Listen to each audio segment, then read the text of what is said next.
बहुत समय पहले की बात है। एक राजा को उपहार में किसी ने बाज के 2 बच्चे भेंट किए। वो बड़े ही अच्छी नस्ल के थे और राजा ने कभी इससे पहले इतने शानदार बाज नहीं देखे थे। राजा ने बाज के बच्चों की देखभाल के लिए एक अनुभवी आदमी को नियुक्त कर दिया।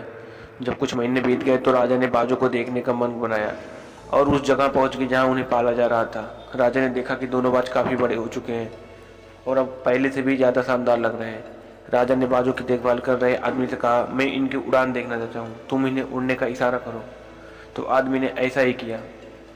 इशारा मिलते ही दोनों बाज उड़ान भरने लगे, पर जहाँ एक बाज आसमान की ऊंचाइयों को छू रहा था वहीं दूसरा कुछ ऊपर जाकर वापस उसी डाल पर आकर बैठ गया जिससे वो उड़ा था।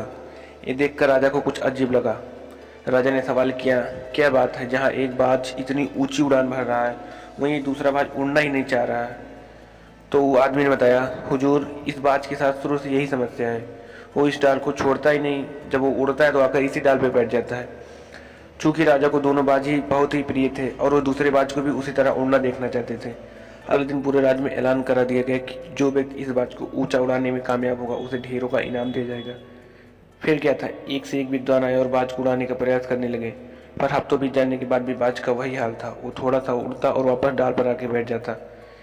फिर एक दिन कुछ अनोखा हुआ। राजा ने देखा कि उसके दोनों बाज आसमान में उड़ रहे हैं। उन्हें अपनी आंखों पर यकीन नहीं हुआ और उन्होंने तुरंत उस व्यक्ति को पता लगाने को कहा जिसने ये कारनामा कर दिखाया। वह व्यक्ति एक किसान था। अगले दिन वह दरबार में हाजिर हुआ। उसे इनाम में स्वर्ण मुद्राएं भेंट करने के बाद राजा ने कहा, मैं तुमसे बहुत प्रसन्न हूँ, बस तुम इतना बताओ कि जो काम बड़े बड़े विद्वान नहीं कर पाए वो तुमने कर कैसे दिया। किसान ने कहा, मालिक, मैं तो एक साधारण सा किसान हूँ, मैंने ज्ञान की ज़्यादा बातें नहीं जानता, मैंने तो बस वो डाल ही काट दी जिस पर बैठने का बाद आदी हो चुका था, और जब वो डाल ही नहीं रही तो वह भी अपने आप साथी के साथ उड़ने लगा।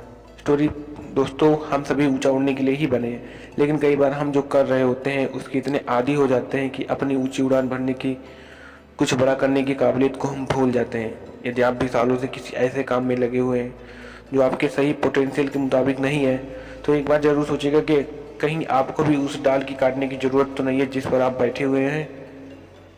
तो अपने आप को बदलिए, अपने आप को किसी भी चीज़ का आदी मत होइए। आप अपने आप को प्रोग्रेस में करते रहें। और अगर वीडियो अच्छी लगी हो कहानी तो लाइक करके चैनल को सब्सक्राइब कर लीजिए इसी तरह की कहानी को पाने के लिए।